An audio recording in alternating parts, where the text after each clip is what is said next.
Muli na namang nagdagisa ng lakas at tibay ang mga CrossFit enthusiasts mula sa iba't ibang panig ng Pilipinas sa taunang The Fittest Competition. Naratong report. Burpees, hang power cleans, at toes to bar. Ilan lamang yan sa mga exercises na sumubok sa mga kalahok ng The Fittest 2017. Ito ang ikalawang edisyon ng kompetisyon na inorganisa ng iba't ibang CrossFit box mula sa iba't ibang bahagi ng Pilipinas. Kahit sa gitna ng init ng araw, di nagpatalo ang mga kalahok. Dito, strength, endurance at conditioning ang sukatan. Ang 37-year-old mommy na si Marina Palo, ipinakita ang kanyang lakas sa mga workouts, tulad ng Atlas ball throws.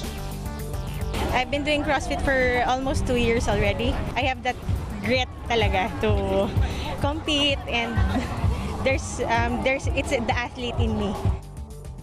Para naman sa MMA fleet na si Jane Garner mula Davao, dama niya ang benepisyo ng pag-CrossFit sa pag-abot ng kanyang fitness goals. Actually, my 2 kids are into CrossFit also.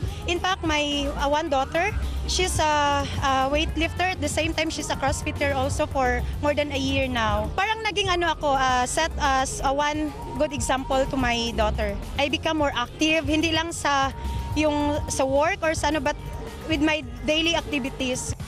Payo naman ng mga practitioners para sa mga beginners, huwag matakot subukan ng CrossFit dahil ito ay para sa lahat. The great thing about CrossFit is that it's scalable for everybody.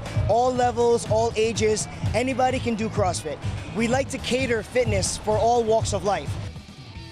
Dagdag pa nila, kailangan mag-ehersisyo, hindi lamang para maging fit at beach body ready ngayong summer, kundi para na rin makaiwas sa mga sakit at magkaroon ng positibong pananaw sa buhay. Anton Rojas, ABS-CBN News. Hi guys, keep watching The Score for the latest sports updates, and don't forget to subscribe to the ABS-CBN Sports in Action YouTube channel.